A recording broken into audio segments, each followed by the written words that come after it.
Welcome back to another episode of Rock Boys Football. Brent Venables, the Oklahoma Sooners land another massive commitment in the 2025 class and four-star wide receiver Marcus Harris from the state of California. And I think the first thing you got to notice, this is a very impressive recruiting battle victory for this Oklahoma staff, where you look at Marcus Harris, not only one of the more coveted wide receivers across the country, but going out into the state of California, landing one of the premier pass catchers from that state, an extremely impressive recruiting battle win. But I think more importantly for Oklahoma fans, you're getting a very, very good wide receiver. Where for Oklahoma fans, you all know I'm a Michigan fan, kind of reminds me of Andrew Anthony coming out of high school, where I don't know if there's a singular thing that Marcus Harris is elite at, but man, is this kid a box checker that just does a lot of the things that you are looking for from a wide receiver at a really high level. And being out there from modern day, you know you're getting a polished wide receiver that you feel kind of comfortable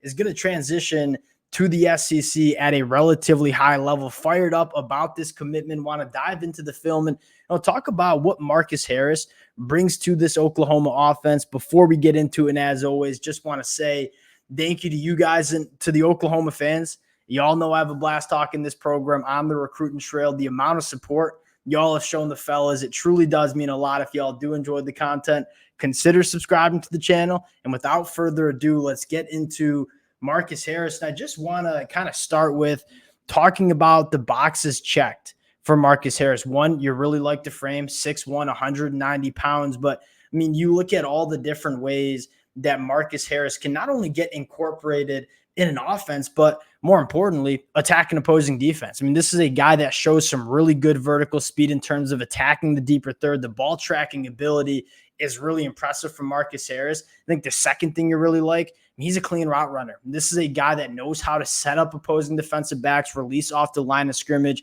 and create separation for his quarterback. And then a guy that can operate after the catch as well. This is not a wide receiver where you have to figure out how to get him involved in an offense, because there are so many different ways that you can incorporate him. I mean, he's a guy that can play the slot, can play the boundary. You see him line up all over the field and win in so many different ways. And I think that is extremely important when you're talking about wide receivers making the transition to the collegiate level. We see oftentimes these wide receivers that might have a really elite trait, either really blazing speed or just a big body, but you have to try to figure out how you're going to incorporate them into your offense. You look at Marcus Harris and say, I mean, it's a dealer's choice. He can put them all over the field, ask him to run a lot of different routes. He's going to get the job done. And again, you look at the wide receivers that have the most success at the collegiate level and the NFL level. It's these polished wide receivers that run clean routes and are able to create separation going into the film. And to kind of get a sense of what we're talking about, one, you see really good releases off the line of scrimmage, and that is something that it's not necessarily surprising from a kid at Mater Dei, one of the best high school programs across the country. And you're going to see here combine, one, really good release, and then secondly, I mean, body control, being able to battle through contact. This is a wide receiver that's got a nice frame that can work through contact at the catch point. Again, really nice release, body control, hand-eye coordination. It's all there for a guy like Marcus Harris. And you kind of work through the film and say, all right, this is a guy that can be a vertical threat too. There's no verified track times for Marcus Harris that I could find, but this is a guy that when you turn on the film, you don't really have question marks about what he can do vertically, attacking defensive backs in that deeper third, kind of just running right back to safety, running right by, I should say, the safety and cornerback. And then you take a look at the ball tracking skills. And this is an impressive catch for Marcus Harris here.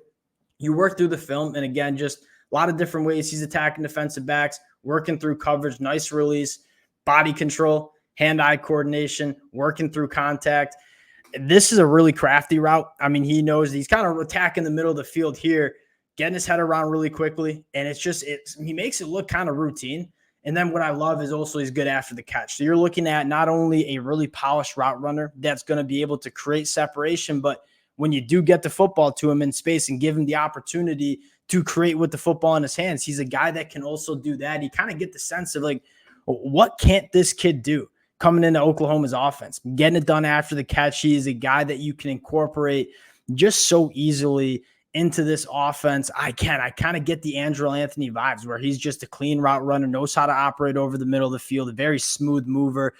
I like this pickup a lot, and kind of a wild one where I didn't really think that Oklahoma was that connected to a guy like Marcus Harris, and Brent Venables gets him on campus and gets this one done, a top 10 class in 2025. And we've talked about it, but just kind of know what I'm impressed with Oklahoma so far is, one, you got a premier offensive tackle in Ryan Foji. You're going for a few more guys, whether it's Lamont Rogers, whether it's Michael Fasusi. You're kind of in it for a lot of quality offensive linemen. You have a couple of difference makers in the pass catcher position. And you look at what Oklahoma is doing in the 2025 cycle and just say, hey, we're checking a lot of boxes across our depth chart. And that's what you want to do at the high school ranks. You want to make sure you're attacking a lot of different positions on the football field. That's what Oklahoma is doing, sitting at a top 10 class right now. And that's, kind of where you want Oklahoma to be, right? You look at Oklahoma consistently putting in top 10, top 8, top 5 classes, then using the transfer portal to supplement the talent acquisition. I think Oklahoma is going vastly in the right direction in terms of the talent that they are acquiring. Really excited about this program heading into the SEC. Going to be a busy next couple of days and weeks for Oklahoma on the recruiting trail. We'll continue to keep you guys as updated as possible. Appreciate y'all rocking with the fellas. Again, if you guys do enjoy the content, consider subscribing to the channel. Appreciate you guys, and we'll talk to y'all later.